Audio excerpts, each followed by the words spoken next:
Our first question from Rhys Kirk, please. Is Gordon Brown being honest about budget cuts? Is Gordon Brown being honest about budget cuts? Peter Hitchens. Well, of course not. Would you expect him to be? Was that all right? Yes, is that it? Harriet Harman.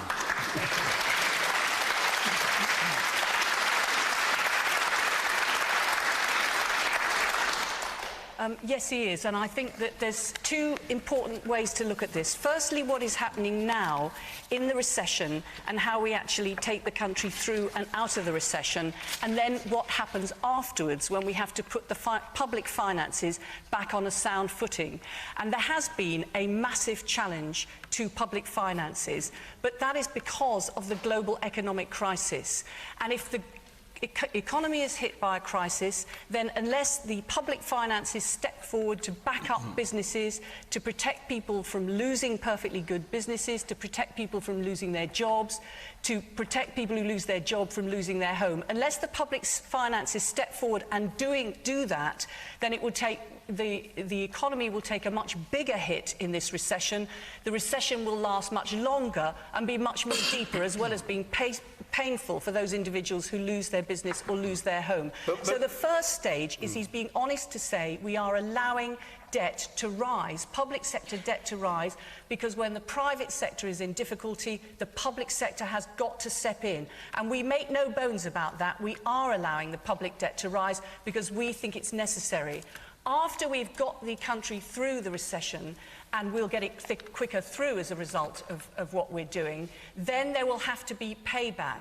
Now, that will have to be by, we've already said, increased taxes for those who can most afford it, a 50% tax rate for those on £150,000 or more, less tax relief for pension contributions for those on £150,000 or more. And as far as the capital investment is concerned, we're bringing it forward to help the country through the recession, and that means we won't have to do so much capital investment afterwards. Okay. Now, Harriet, I think that's enough for the moment. Other people, just.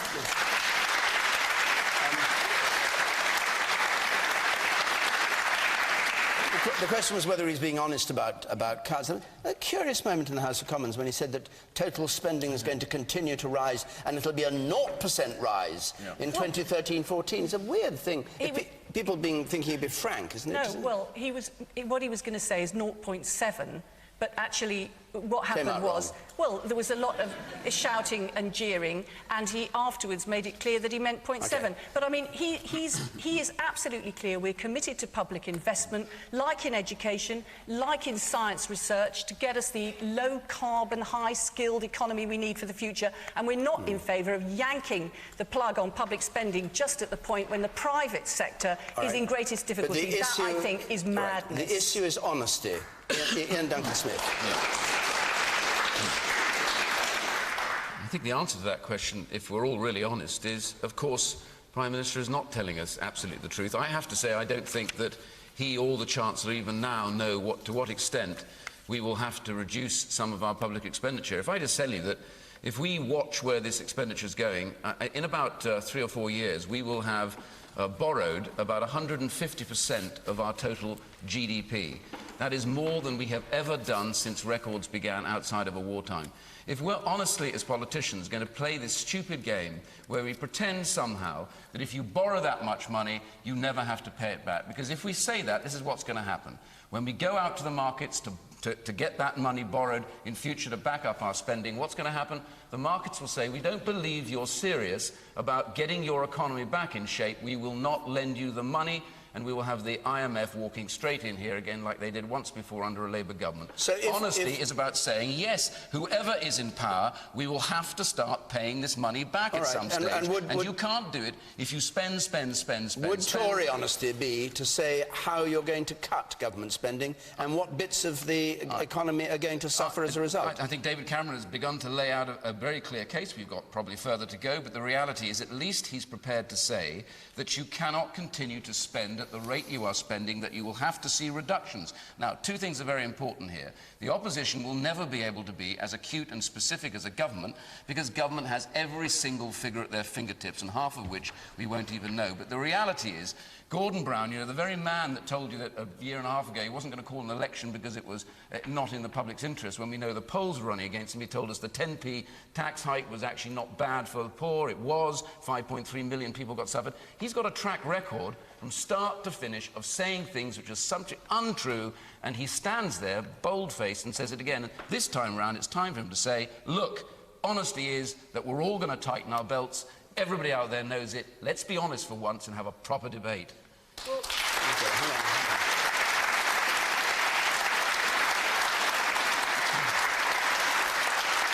David Laws.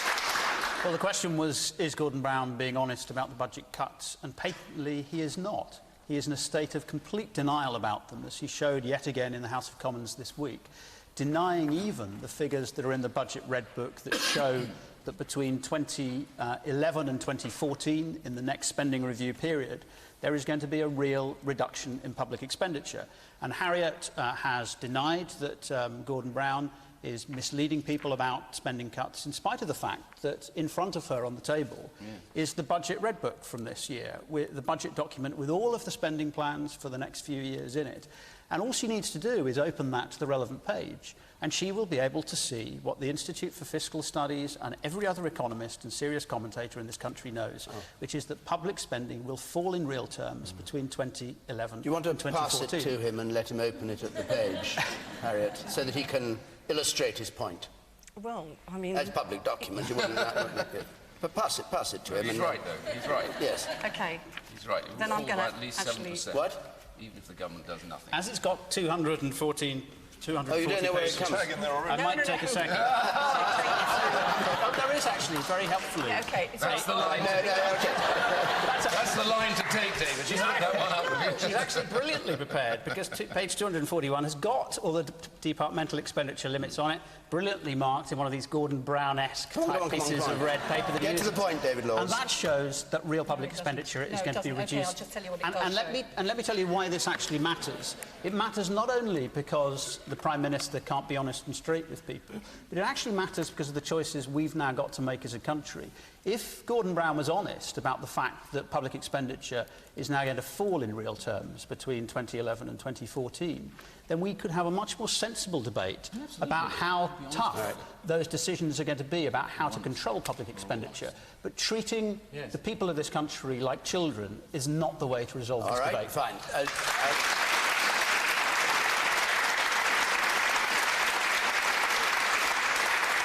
There are a number of people with their hands up. I'll come to you in just a moment, but first, Jarvis Cocker. Thank you. I can't pretend to be, you know, particularly informed on this particular subject, but it seems a bit strange to me to be getting so het up about this. You know, the fact that banks had to be bailed out was kind of accepted, and that runs up a big debt, and who's going to pay that back? So why can't the public sector have some money as well? Why do we have to get upset about that? Do you think the battle, I mean, do you find the battle edifying between Tory and Labour about the whole issue of who's going to pay and whether there are going to be cuts and not, or does it leave you cold? Well, I think that's the thing that kind of turns people off politics, isn't it? Because it ends up being my gang versus your gang, and so really it's about you know, who wins that battle rather than what's the best thing to happen. It wouldn't be better if there was honesty, though. I mean, if you said at the beginning, we said, right, this is the situation, now let's discuss it. Let's hear from members of the audience. You said spectacles there. I'm a local authority finance director, and I need to know now what my funding is going to be over the next few years so that we can plan our public services. And secondly, I want to see that the Parliament machine is taking some of the financial pain, and so far I can't see that it is. The Parliament machine?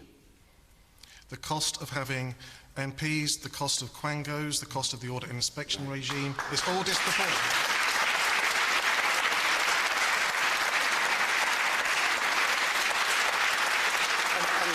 And is your view that the Chancellor of the Exchequer and the Prime Minister could tell you now how things will be in 2011 or whenever?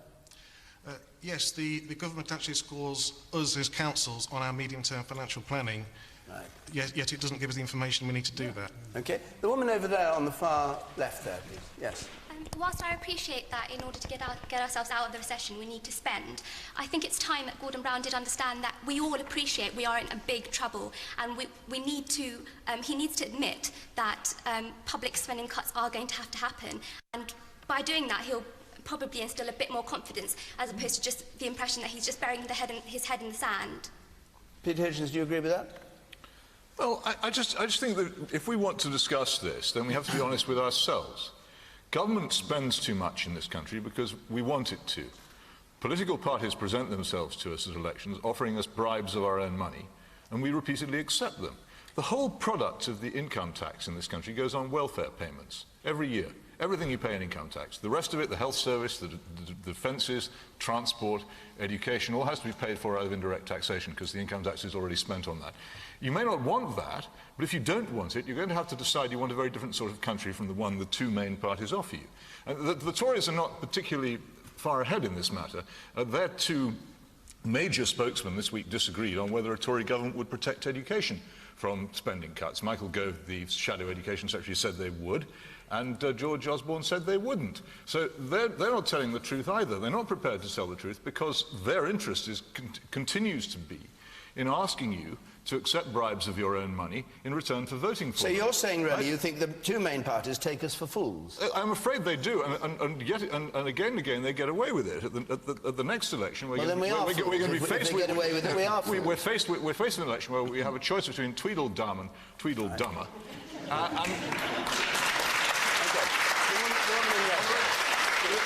The sad thing is we're probably going to take it, and it'll either be Tweedledum or Tweedledum. Where will be the advantage? We'll be in exactly the same fix. The woman in red there.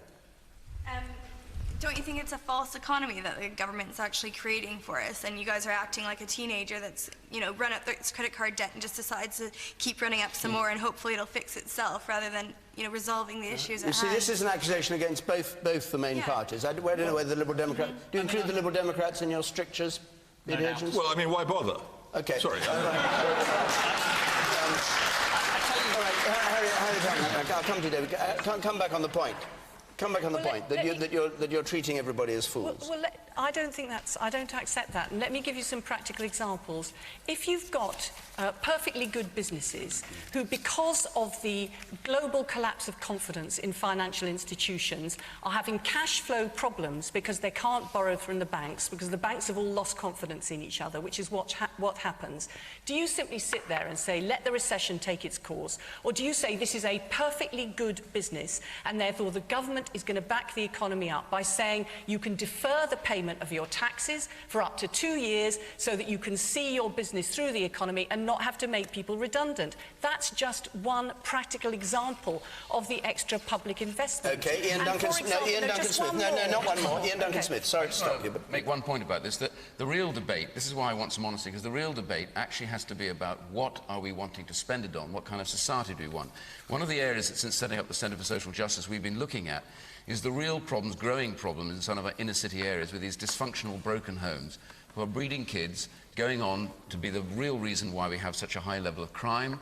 We have a lot of abuse Sorry, of women. but this is not the point. Well, no, it is a point. You're off the point. No, I'm not off the point. Peter Hitchens made. No, the point. You're taking the public and the voters. No, forgive me. I'm not off the point, because this is the honest debate.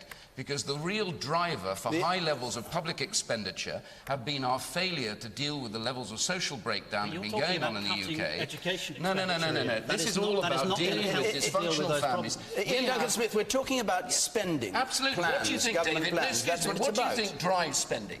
It's the social breakdown. It's the levels of residual unemployment. Nearly 3.5 million people before the recession were locked into unemployment of working age who never held a job. The figures are all there.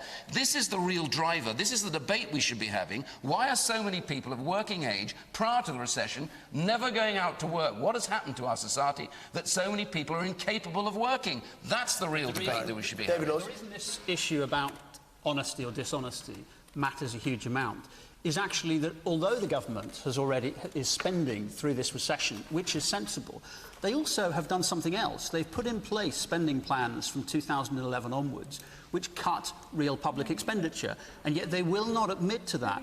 And there are already going to be very difficult decisions to be made about simply how to meet those plans that will take very, very big cuts. And if the debate that we have here in this country is on the basis, this fantasy basis that Gordon Brown is conjuring up, that actually the public expenditure is going to go on growing, then we're misleading ourselves, and we end up in the ludicrous situation that Iain Duncan Smith and his party are, where they are arguing that there should be social recovery in this country, where they're arguing that things should be done to help young people, yet they're also arguing that there should be real cuts in education expenditure. It doesn't add up. All right, I'm going to take a couple more points, then we must go on, because we can't stay with the economy.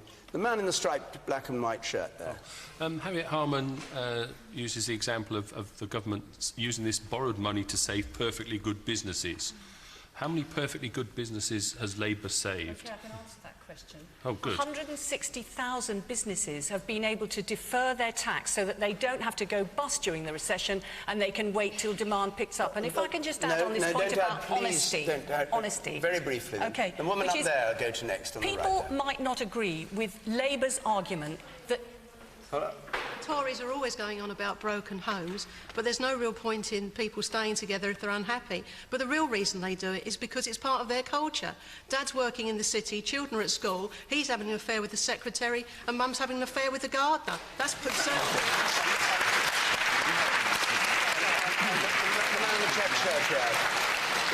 Just here in green.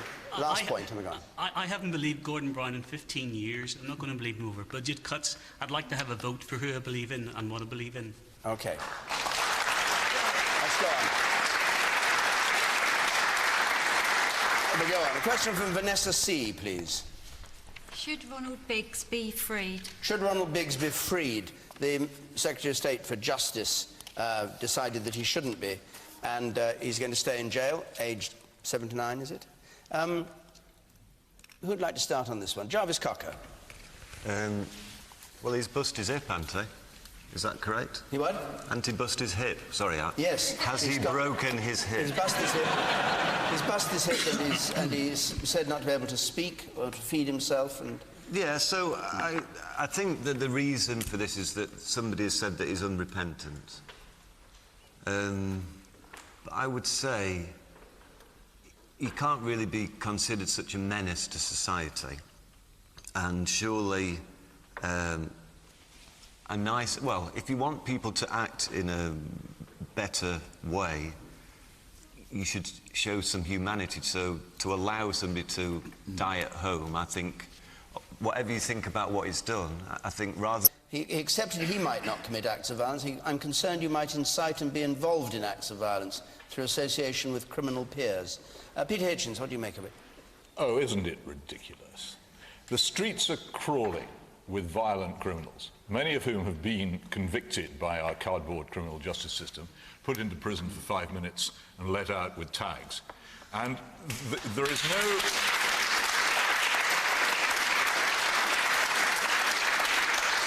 There is no safety in large parts of the country from violent crime, and people know this, and there is no safety from serious disorder.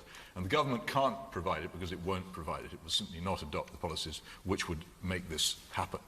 So symbolically, to try and prove that Mr. Jack Straw is the Secretary of State for Injustice, is in charge of punishing people and handing out strongly for penalty and repentance.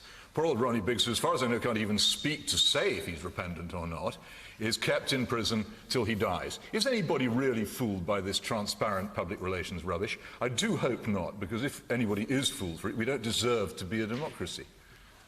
Man there in the blue shirt. It's beyond belief that keeping this man inside makes any difference to public safety. And it's the reverse of Labour's policy towards the real threat. Have your says. Yeah. Mr. Hitchens, I take your point, but surely if it was on the other foot, such as Ian Huntley escaping from prison, going to Brazil for 30 years after murdering a little child, and then comes back of an old age, do you think he deserves to be free just because he falls over and breaks his hip? Yeah, well, I think Ian Huntley should have been hanged. I think Ian Huntley should have been hanged. I think people who murder people should be hanged by the neck until death. I don't think there should be any question of them being Ian Huntley we're talking about. Jarvis Cocker. No, I was going to say, you know, there's a difference between... I know that somebody died in the Great Train Robbery, but nobody's ever accused Ronnie Biggs of being part of that. Stealing somebody's money isn't the same as raping or killing them. And so... Actually, I think they have accused him of being part of that process where the driver, I think it was, got hit with an iron bar, and there is some accusation it was him. I don't know whether it was or not. But he was part of a gang that did destroy an individual's life, so it wasn't a joke robbery, this. I mean, we need to just recall ourselves, this was not a sort of Hollywood job.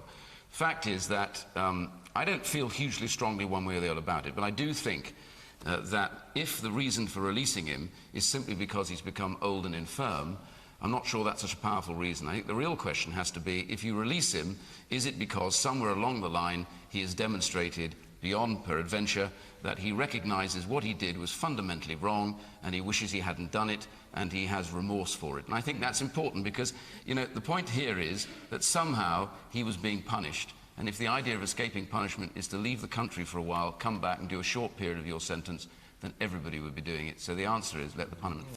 So you keep... As I'd say. Yeah.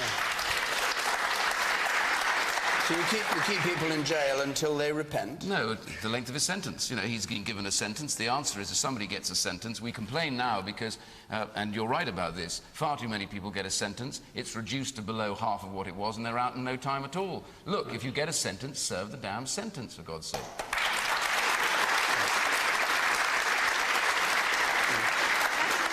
I think there's something very important in what Jarvis Cocker has just said, that stealing somebody's money is not the same as raping them. And I think this reveals something very telling about our government's investment in shoveling money into saving banks. And the Cambridge Rape Crisis Centre gets £2.50 per rape victim for life. And I think that's a question of priorities. Okay. Harriet Harman. I think Iain Duncan Smith is right to remind us that Ronald Biggs was sentenced by a court to a term of imprisonment and then applying for release before the end of the sentence that's served, which of course, if he hadn't have escaped, obviously his sentence would have been served quite a long time ago, I think. Then it comes up for parole, and the parole board recommend he should be let out, but the final decision has to be by the Justice Secretary, although we've changed that system now, and for future cases, it will just be the parole board making their decision. But under the system as it is operating at the moment in respect of cases of that age, the parole board make their recommendation. The Justice Secretary doesn't look at it as a matter of politics.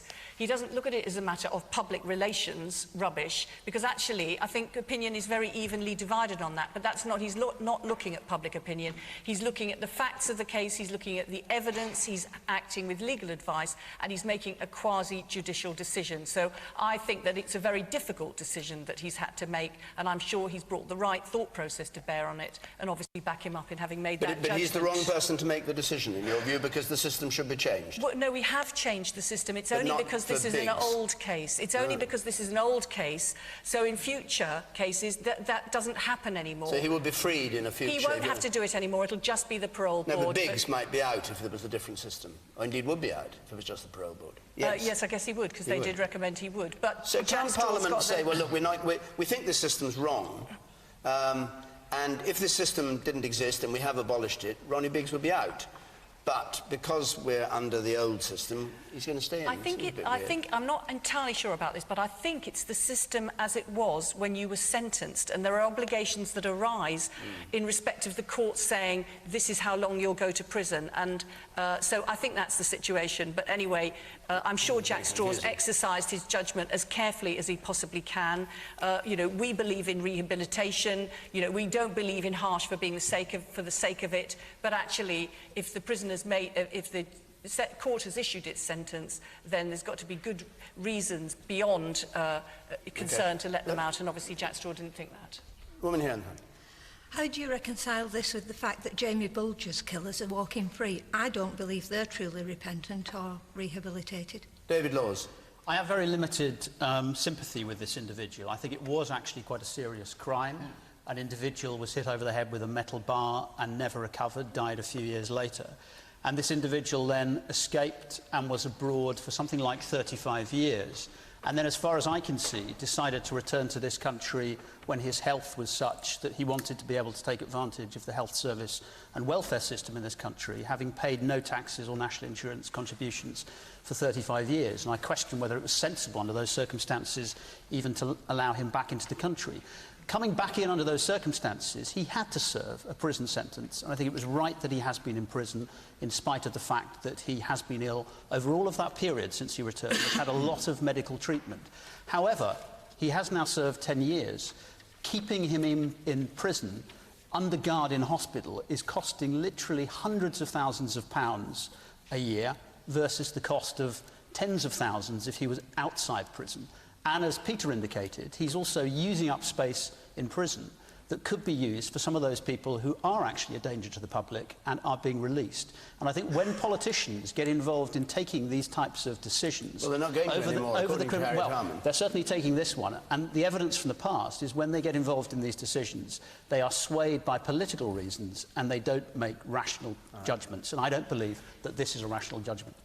As someone who's been burgled in the last month, I agree with Iain. I think when someone's sentenced to a term imprisonment, they should spend that term imprisonment, no matter what the crime. I think the problem is that people on the street, criminals, realise that they can repeat offend and not have to go to prison. They don't have to pay for their crimes these days. Okay.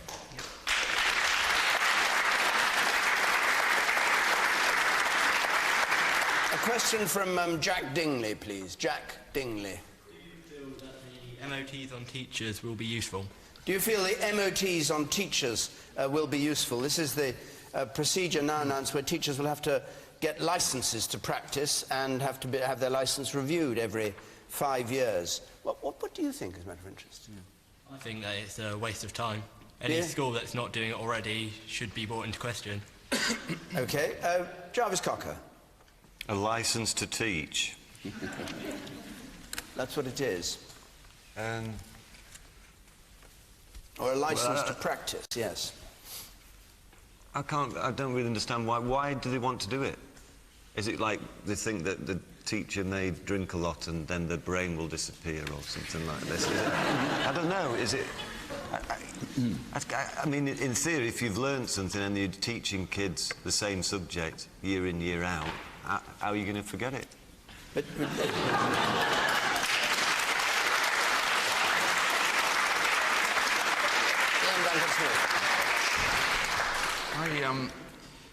I get worried when we get yet another set of forms and regulations guiding and guarding the lives of those who are trying to do jobs out there. It seems to me that this is another process by which somebody is going to be adjudicated by somebody else and a functionary is going to make a decision about this. It seems to me that if a teacher is not good, the first person that will know that will be the head teacher, if they're a good head teacher, and they should decide what should happen to them. You don't need to go to some bureaucracy in the sky run by a government that's looking for a gimmick to actually end up making that decision. If a teacher's good, they should be rewarded. If they're not good, it's time they left. And it's as simple as that.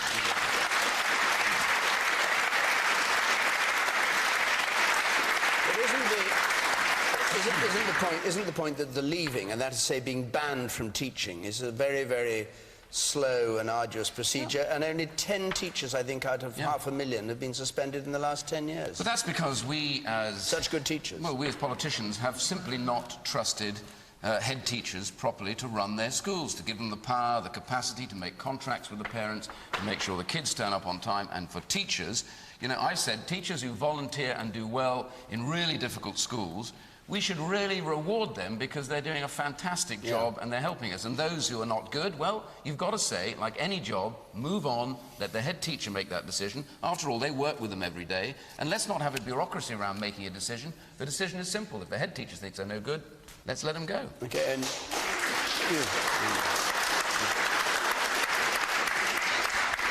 I think that teaching is one of the most important jobs in the world, and if standards need to be checked every 5 years, then so be it. What's wrong with that? Nothing wrong with that. David Laws, are you in favour? I agree that this could be a good idea for the reasons that the young man gave in the front. Firstly, it needs to be linked with professional development to make sure teachers are getting the education and support they need. Too often teachers train at the beginning of their career, but there's no support later on. And secondly, it could be a mechanism for making sure that those people who are doing that incredibly important job, which is one of the most responsible jobs in society, are doing it well. And the truth is that the existing system is not very effective in making sure that poor teachers are removed, particularly those that are in the classroom, are actually attending and turning up, but not doing anything like as good enough job. And this licence to practice is something that many other professions, including in the law, have. Perhaps it's something that we could even think about having in politics. The issue is whether it gets... Lawyers don't have to.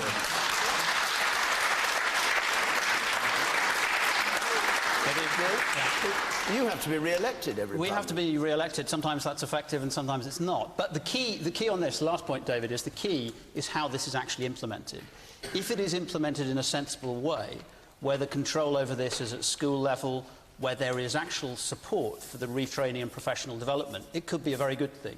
If it's turned, as so much is by this government, into some sort of bureaucratic tick-box exercise, then it could be a nightmare and a complete waste of time. Okay. Any teachers in the audience? Anyone want to claim to be a teacher? Yeah. What do you think? I think that there's a balance, like you've just said. There sometimes is difficulty in moving people on if they're not performing. So that ability to do that more quickly and let head teachers take that responsibility would be welcomed, I think. Are there bad teachers who haven't been sacked in your school? No. Very dramatic. Yes. If you audit anything according to simple tick-box criteria, then you'll change what that thing is aiming for. Exactly. If you audit a school according to A-level grades, then teachers will teach to tests and not educate. If you audit teachers according to whether they can pass these simple tests, then they'll learn to pass the test and not to educate and care for the people that are in their classroom.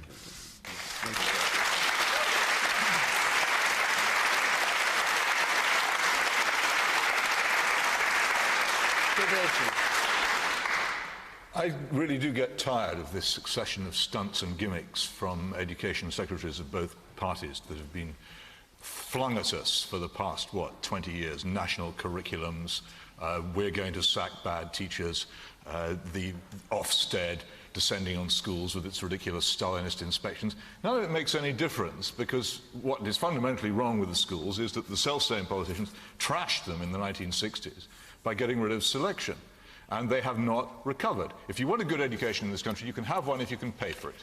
You can either pay fees, or you can live in the expensive catchment areas of good schools. If you can't do that, forget it. You won't get good teachers, and if you do, they'll live lives of misery, working half the time as policemen and half the time as social workers. There are a lot of very good schools that are not selective and not simply in rich areas and not simply private. Well, the lucky old them, but I think you'll find that for most people who are trying to get an education for their children, what they need most of all is money, because the government has abandoned them. If you want a simple solution to this, then listen to what David Davis said last week and restore the grammar schools, which were trashed by the politicians. It was an obvious mistake. It was one of the biggest mistakes made by politicians in the past century, and it's easily reversed. Okay, yes. I don't think this is a particularly well thought out scheme, but I'd just like to make the general point. It's the same people who complain about excessive bureaucracy that also whine on about accountability when things do go wrong. But I think there is a balance to be struck there. Okay, and the person next to you. Do you agree with him? Not quite. I want to make 2 points. The first is that actually I'd rather teachers were tested or checked up on than children, if that's what SATs is supposed to all be about, testing the teachers. I'd rather it happen directly from the teachers. But the second point is, in my experience with schools, there's actually quite a lot of disparity between the senior management, the head teachers and the teachers, unfortunately. And if all of these testing, the MOTs, are going to be done by the heads, I worry that it's just going to be a way of weeding out teachers who have maybe disagreed with the heads, or have maybe held there's heads who hold grudges against teachers. So the opposite of his point. Harriet Harman. Well, I think it used to be the case across all the professions that the idea was once you were qualified, that was it. And whether it was in medicine or in the law or teaching, you got your qualification and that's what you did.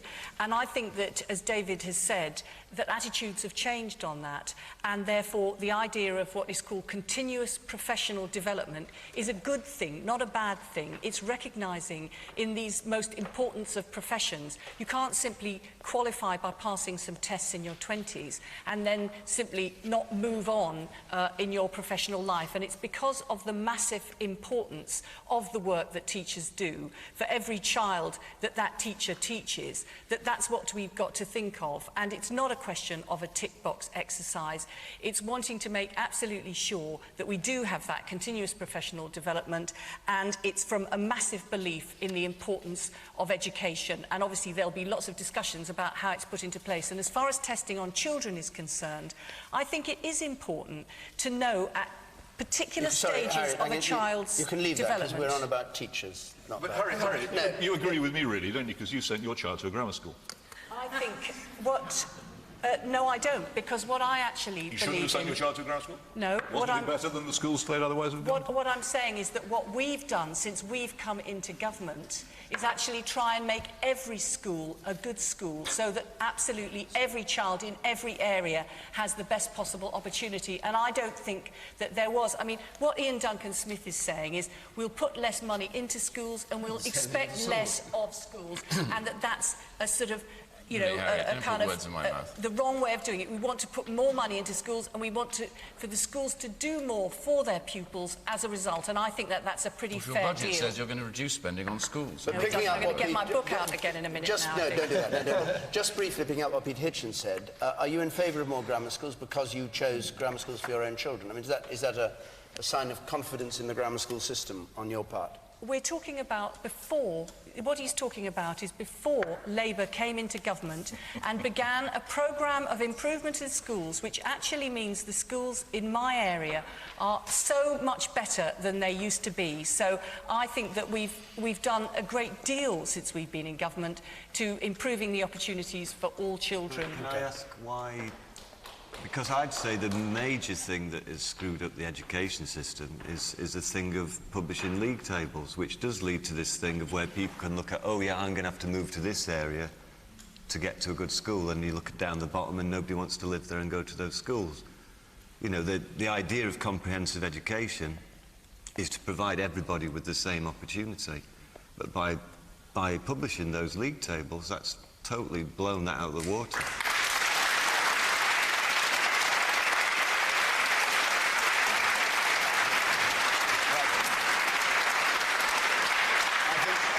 So I think we should move on. Very briefly, if you would, the man there. Just very quick comment. I just wondered how Harriet Harman can say they've improved the schooling system with the way they actually scrapped the SATs. Not the fact that they scrapped them, but the way they did it. All right. And the lack of planning. Another time. We have to go on because we've got a lot of questions, sorry. Just before we do, we're going to be in Salford next week. Salford is a special edition of Question Time, it's Schools Question Time. That means that a group of students take over the programme, a young audience. We've got Andy Berman, Health Secretary. We've got Shami Chakrabarti from Liberty. One of the panellists is somebody who's been chosen from a group of young people to sit on the panel, and we announce who that is next week. Now, we want a young audience for that too, so if you've got a young person's pass or rail card or something, you get a special priority. We don't want you sort of people. We want all these very young people just for this one programme. 08716269988. Week after that, Colchester, no age bar, and the same number, 08716269988. So that's Salford next week, and then Colchester the week after. So get in touch with us, please. And let's go on to a question from David John St Laurent. Following the recent takeover of the East Coast Main Line by the government, should the railways be renationalised? All the railways, right.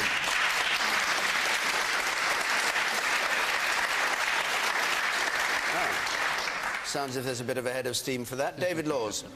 No, I don't think I would renationalise all of the railways, in part because I can remember the days when they were nationalised under British Rail, and they didn't actually do a very good job then. However, what has got to end, and what this particular situation shows up, is that rather like the banks, we've ended up in a situation where we involve private sector firms, where they have a lot of upside and not very much downside. In other words, we've been privatising the profits and effectively nationalising to all of us the losses.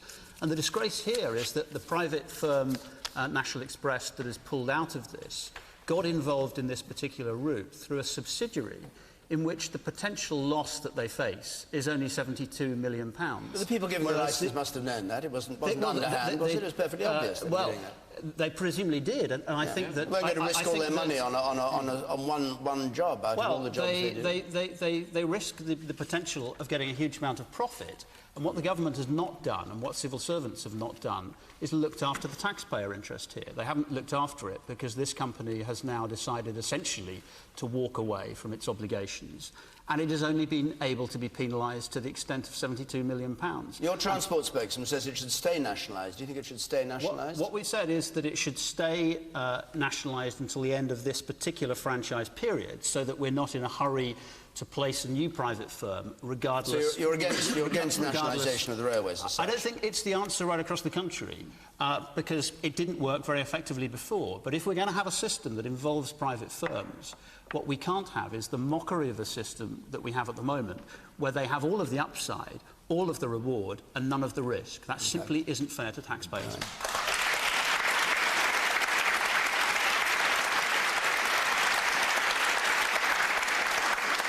John Prescott was gloating about the renationalisation, wasn't he, of the railway, saying you're eating a nationalised bacon but it butty. Hasn't happened yet. And it's not nationalised. Well, nobody told him that. Didn't help him. He seems to think it.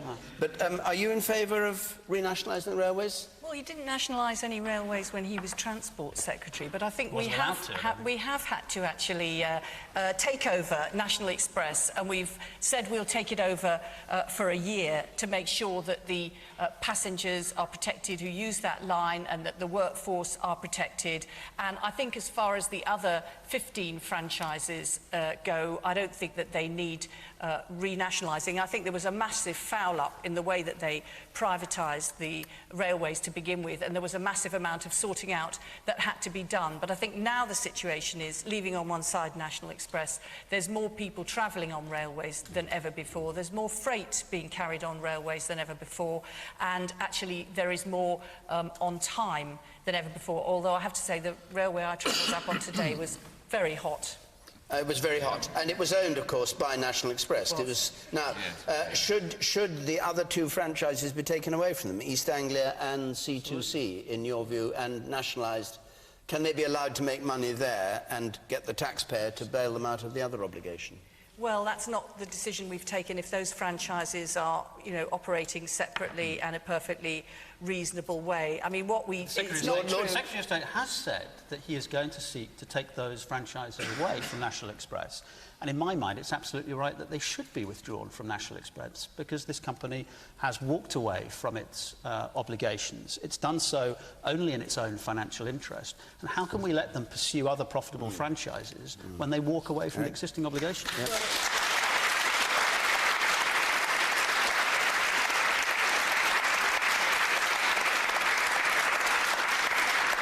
Yes? Well, we're not going to be allowing anybody to walk away unwarrantedly with taxpayers' money, and the immediate thing to do is to secure the situation with National Express, and anything else we need to do, we will do.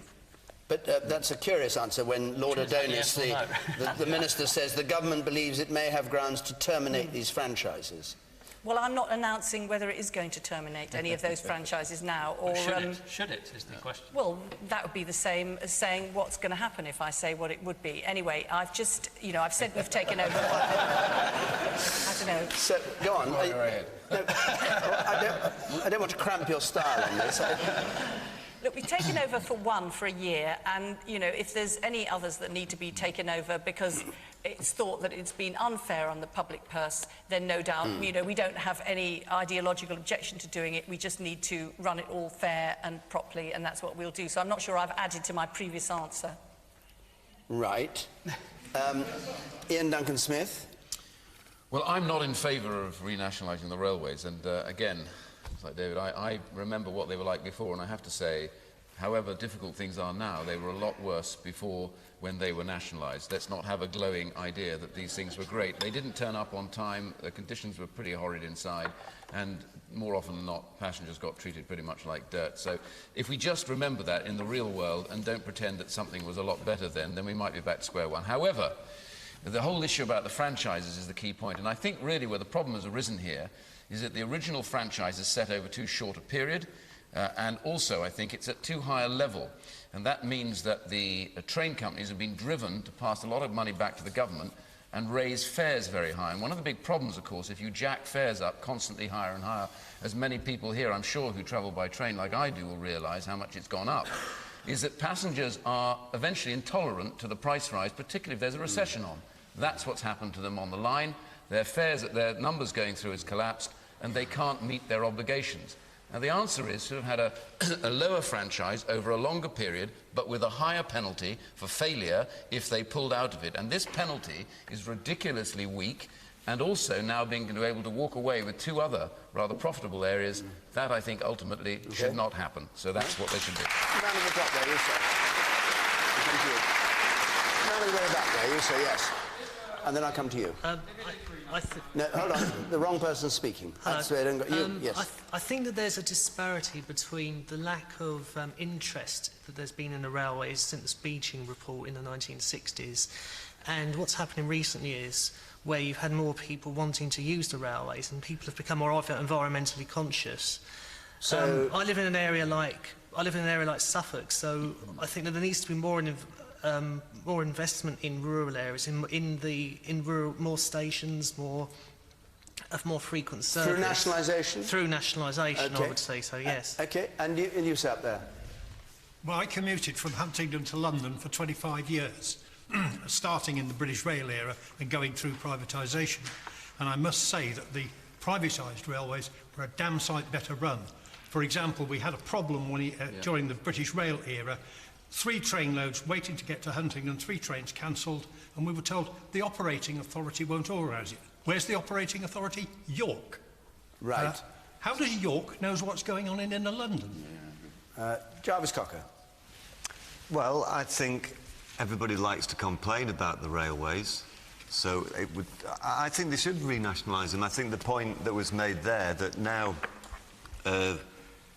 there's an extra factor now that it's actually a green way of travelling, which kind of makes it more important to develop the railways. And so,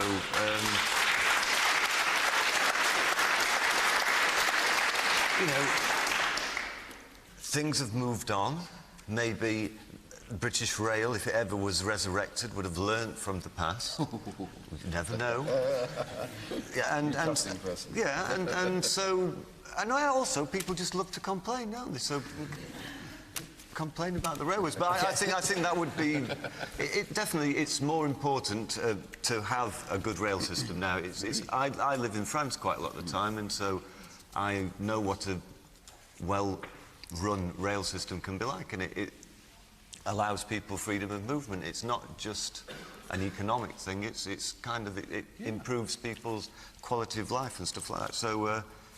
it is possible. I do think it is possible to have a nationalised rail service. Yes, let's go for it.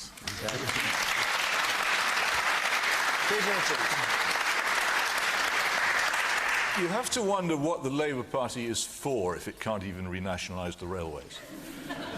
There couldn't be a better candidate for it. Some things are better run by the state and some things are better not run by the state. And if one's rational, one recognises, for instance, the Royal Navy oughtn't to be privatised.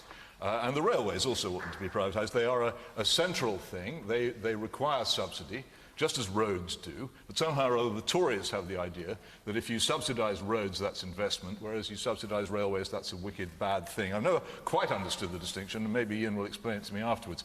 But quite how they hit upon, in their last period in government, this immensely stupid system, I don't know, to franchise the running of railways like a series of fried chicken parlours. How do you think they got the private companies to do it? By offering them very large sums of money.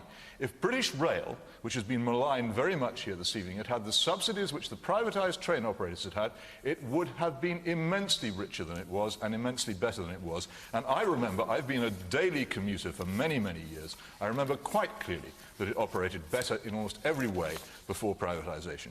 Okay. All kinds of superficial, frothing rubbish like endless announcements and cappuccinos, but trains, they can't do them. And we really must get on. Right. We really must. Going back to the days of steam.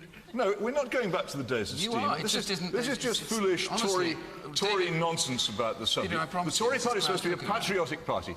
The railways invented in this country, the most civilised system of transport ever invented, and the Tories I'm only interested in breaking them up and selling them off. And in doing so, as most people who travel by them know perfectly well, destroying them. I think there's more mileage electrified in Azerbaijan than there is in this country. OK.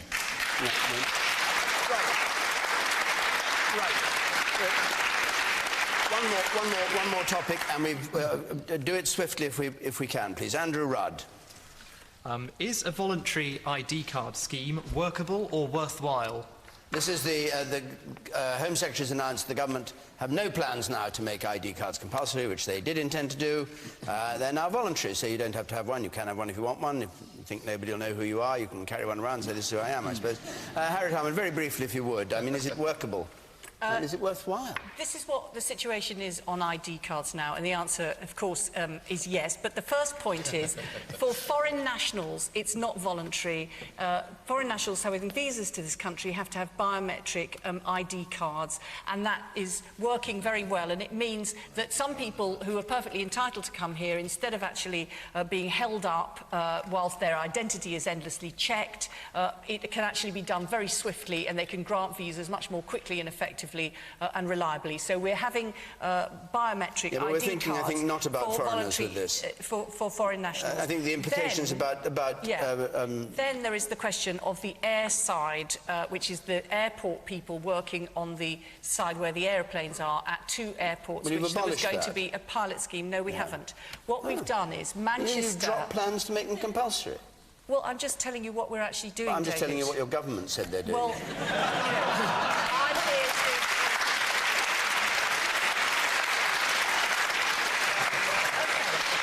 So basically the idea is that to improve airport security, and we were going to have 2 pilots, one in Manchester and one in City Airport, London, and there was objections from the staff about it being imposed in the airport. So what we've said is that we will cooperate with them if the airport managers and the people who work in the airports want to introduce a system of ID cards. And if you're a pilot who's got 10 different ID cards... Sorry, you're way off beam. We're actually talking about ID. The idea was we would all have to carry ID cards. It's now no longer the idea. Oh, look, sorry, David, I've got to just finish this off. We'll be here all night. No, well, sorry. But that was not... No, the idea, we said we would do foreign nationals, then we would do airside, and we said if it was going to be extended to British citizens who weren't working in airports, we wouldn't do that without we actually took it to the House of Commons and had a vote. And that it remains the same as it ever was. Iain Duncan Smith, in 30 seconds, if you would. I think it's an expensive and complete total waste of time.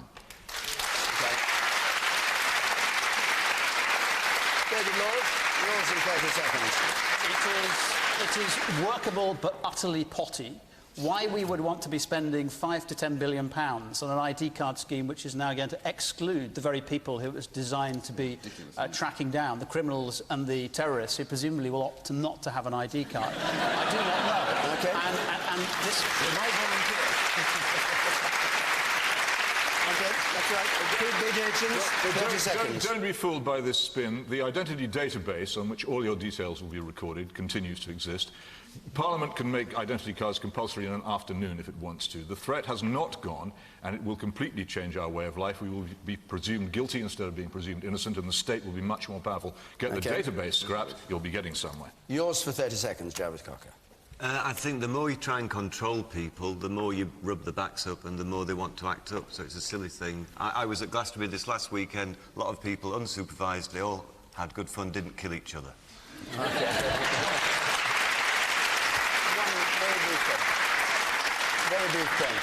I think it's just another U-turn by the current government, and I do think it's an unnecessary expense, but it's another U-turn. It's just outrageous that we keep seeing this. I see. You think they should stick with it. And you, madam, up there, very briefly, if you would. If Ronnie Biggs opts to have an ID card, will you then let him out of prison? Okay, right. Now, I'm going to go... Yeah, go on, quickly. This question: how many people here tonight will volunteer to have a card? I won't. How many people will volunteer to have an ID card? 2, 3, 4. Well, that'll be good. I'm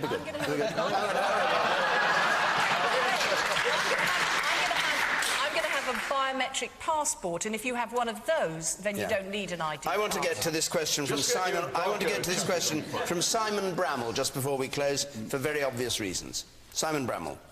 Do the panel agree that media coverage of Michael Jackson's death has been over the top?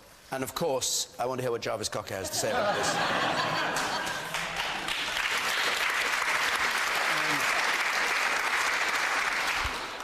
Well, yes. It's, I've experienced this because I'm linked to him for a certain incident in the dim and distant past. Of course, as soon as I won't go into it. Although you described it incorrectly earlier, I never mooned anybody in my whole life. No, you're right.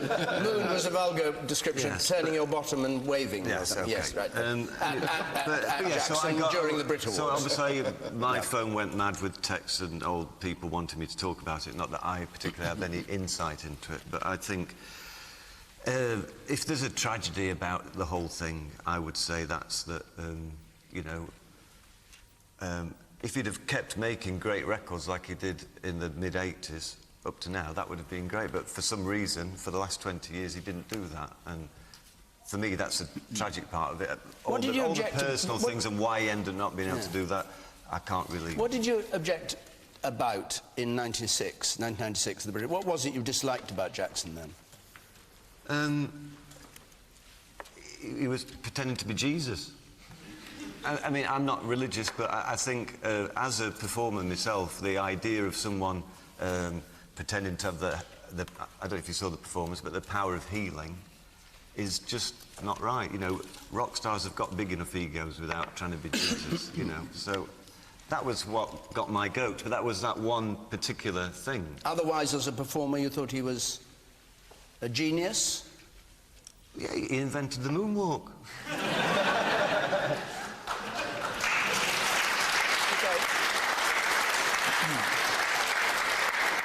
The rest of you are let off the hook, because we've got to stop now, because time's up.